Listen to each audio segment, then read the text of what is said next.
जय हिंद दोस्तों। तो आज 26 जनवरी 2022 के दिन आज हमने अपना रिपब्लिक डे यानी कि गणतंत्र दिवस मनाया है।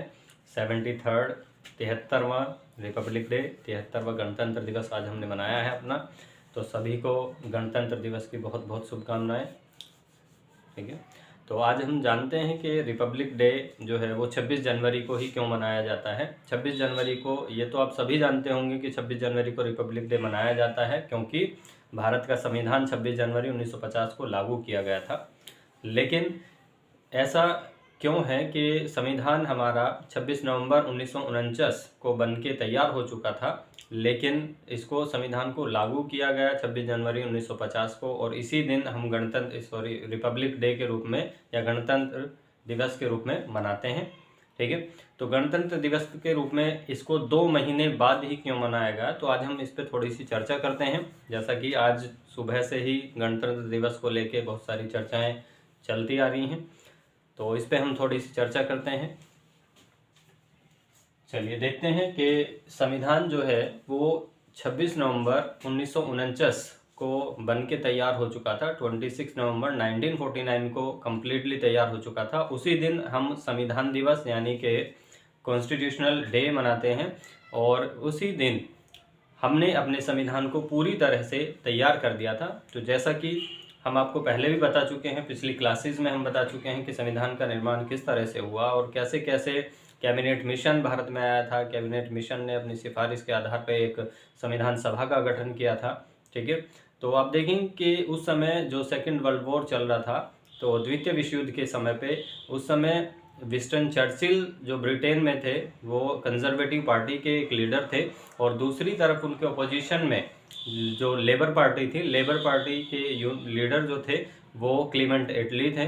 तो उस समय पे जब ब्रिटेन जो था बहुत ही बुरी तरह से वर्ल्ड वॉर में हार रहा था, जर्मनी उस पर जो है अटैक किए जा रहा था, तो उस वजह से क्लीमेंट एटली ने भारतीयों का सहयोग लेने के लिए ये अनाउंस कर दिया था कि अगर वो उस युद्ध में जीतता है और उसका एक मतलब उसमें वो विजयी रहेगा तो वो भारत को आज़ाद कर देगा।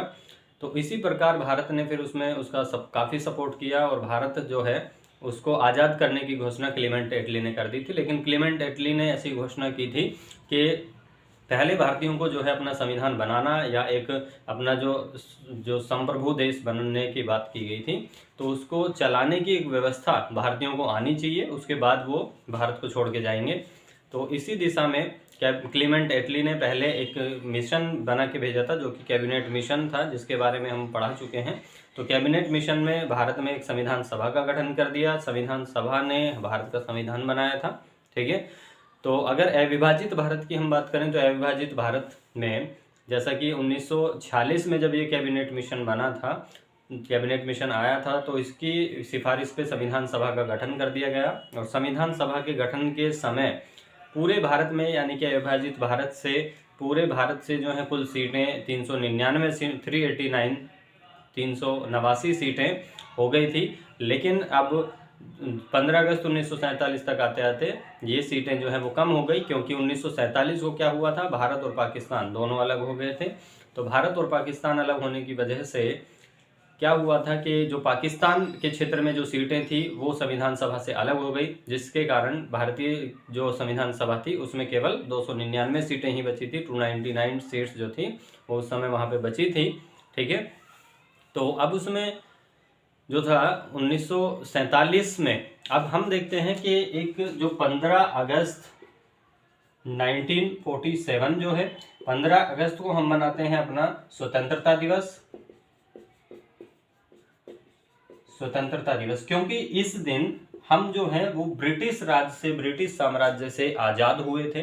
ठीक है, तो ब्रिटिश साम्राज्य से या अंग्रेजों से आज़ादी हमें मिली थी। इस दिन एक संप्रभु जो राष्ट्र है वो भारत बन गया था, सॉवरन कंट्री बन गया था भारत। ठीक है, तो इस दिन हम स्वतंत्रता दिवस के रूप में मनाते हैं। तो ये तो एक अलग हो गया। लेकिन अगर हम बात करें 26 नवंबर 1949, 26 नवंबर 1949, तो इस दिन हम मनाते हैं constitutional day, constitutional day of India, Bharat का संविधान दिवस। संविधान दिवस। और ये संविधान दिवस इसलिए मनाया जाता है क्योंकि इस दिन संविधान जो है वो पूरी तरह से बनकर तैयार हो चुका था। आपको पता है कि 284 मेंबर्स ने इस पे साइन किए थे और ये पूरी तरह तैयार हो गया था बनके, ठीक है। तो अब इसके पीछे जो कारण है, हम 26 जनवरी को ही संविधान क्यों मनाते हैं, मतलब संविधान लागू क्यों किया गया, या फिर रिपब्लिक डे, संविधान ने सभा ने ये 2 महीने का जो डिले किया, इसको 26 जनवरी 1950 को ही लागू क्यों किया, तो उसके पीछे का हम रीजन जानने की कोशिश करते हैं, ठीक है। तो इसके पीछे का जो मेन रीजन है, वो मेन रीजन ये रहा है कि आप पता है कि 1929 में लाहौर में कांग्रेस का एक अधिवेशन हुआ था। लाहौर में कांग्रेस अधिवेशन जो हुआ था, कांग्रेस का जो सेशन हुआ था 1929 में, 1929 में लाहौर अधिवेशन में, तो कांग्रेस के लाहौर सेशन में, लाहौर अधिवेशन में पहली बार पूर्ण स्वराज की डिमांड रखी गई थी।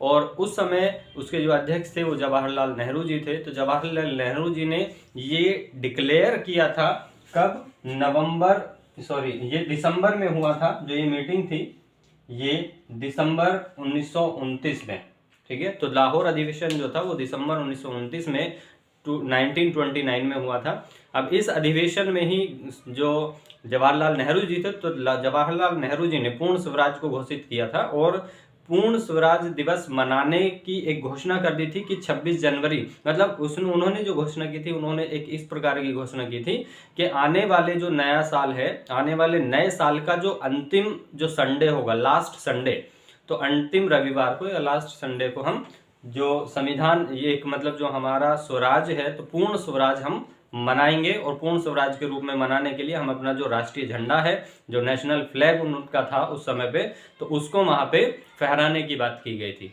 ठीक है। तो इसी के उपलक्ष्य में आप देखेंगे कि 26 जनवरी 1930 में, 26 जनवरी 1930 को हमारा पहला स्वराज दिवस मनाया गया था,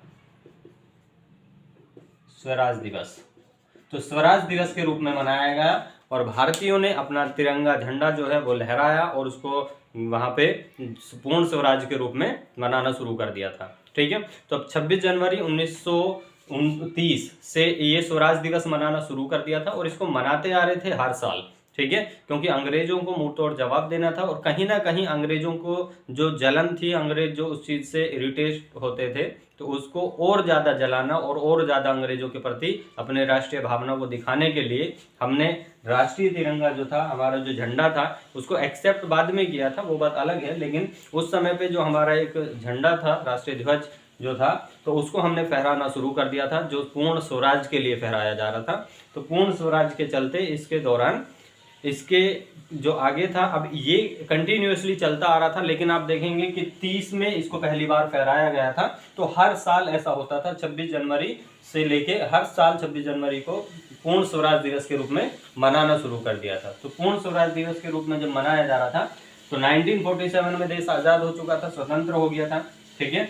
अब इसमें 26 नवंबर 1949 को जब संविधान लागू करने की बात की गई, संविधान सभा ने पूरा संविधान बना दिया, तो अब यहाँ पे बात ये आ जाती है कि संविधान जो है संप्रभु या फिर पूर्ण स्वराज की बात थी कि हम पूरी तरह से आजाद हैं, ठीक है। लेकिन जब हमारा संविधान बना 26 नवंबर 1949 को, तो अब यहाँ पे जो लागू हुआ, मतलब शासन जो है वो किसका हो गया, संविधान का शासन।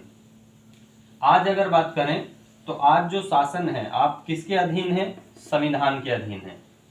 तो आज जो भारतीयों पे जो शासन है पूरा, वो संविधान का शासन है। तो हमने संविधान को सर्वोच्च रखा है, सबसे ऊपर संविधान को रखा है, ठीक है। तो इसके चलते यहाँ पे ये प्रॉब्लम हुई कि जब अगर हम 26 नवंबर 1949 को संविधान लागू करते हैं, तो मतलब यहाँ पे संविधान का शासन लागू हो जाता है और भारतीयों के सामने एक ये समस्या आ जाती है कि जो 26 जनवरी को हर साल पूर्ण स्वराज के रूप में मनाते आ रहे हैं, तो एक उनका एक ये त्योहार की तरह, एक फेस्टिवल की तरह वो उसको मना रहे हैं, तो कहीं ना कहीं वो खत्म हो जाएगा और उसको उन्हें बंद करना पड़ेगा, ठीक है। तो इसलिए संविधान सभा ने विचार किया कि क्यों ना इसको हम थोड़ा सा डिले करें और आने वाले 2 महीने के बाद 26 जनवरी 1950 को इसको लागू कर दिया जाए, जिससे कि जो पूर्ण स्वराज दिवस का जो दिन था उसी दिन संविधान को लागू करके और भारतीयों को एक गिफ्ट की तरह और एक खुशी के रूप में संविधान को सौंप दिया जाए। ठीक है, तो इसलिए हम 26 नवंबर 1949 में जो संविधान बनाया गया था उसको हमने लागू किया कब? 26 जनवरी 1950 को। और फिर हमने 26 जनवरी 1950 के दिन ही हम पूर्ण स्वराज दिवस जो मनाते आ रहे हैं उसी को हमने गणतंत्र दिवस के रूप में मनाना शुरू कर दिया है। ठीक है, तो गणतंत्र दिवस या गणतंत्र का मतलब होता है कि वंशानुगत शासन ना होके जनता के द्वारा चुना गया जो शासन है वो देश को चलाता है, और देश का जो प्रमुख है या देश का जो हेड ऑफ द स्टेट जो है उसको जनता द्वारा चुना जाएगा। ठीक है, तो चलिए, तो हमने इसमें जानने की कोशिश की कि एक जो आज जो रिपब्लिक डे मनाया जा रहा है, आज जो गणतंत्र दिवस मनाते हैं उसको 26 जनवरी को ही क्यों मनाया गया है। ठीक है, जबकि हमारा संविधान 26 नवंबर 1949 को बनकर तैयार हो चुका था। ठीक है, तो आई होप आपको बहुत अच्छे से ये चीज़ क्लियर हुई होगी। ठीक है, तो चलिए आज के लिए इतना। ठीक है, तो हैप्पी रिपब्लिक डे अगेन, बहुत बहुत सारी आपको गणतंत्र दिवस की शुभकामनाएं। ठीक है, तो चलिए फिर हम अगली अपनी जो वीडियो है आने वाली क्लास की वीडियो, हमारा जो सब्जेक्ट है वो पॉलिटी संविधान ही चल रहा है, तो इसमें आने वाली जो अगली क्लास है वो हमारी किसकी होगी? हमारा इससे पहले के कुछ सेक्शंस हमारे कंप्लीट हो चुके हैं, तो इसके बाद आने वाली जो क्लास है हमारी वो हमारी होगी किस पे? भारत के संघ और राज्य क्षेत्र, मतलब संविधान के भाग 1 के बारे में। ठीक है, तो चलिए आने वाला है वीडियो, तो उसको देखने के लिए चैनल को लाइक, सब्सक्राइब और शेयर जरूर कर लीजिए और बेल आइकन को प्रेस करिए, जिससे कि आपको आने वाली वीडियो का नोटिफिकेशन मिल जाएगा। ठीक है, चलिए, थैंक यू।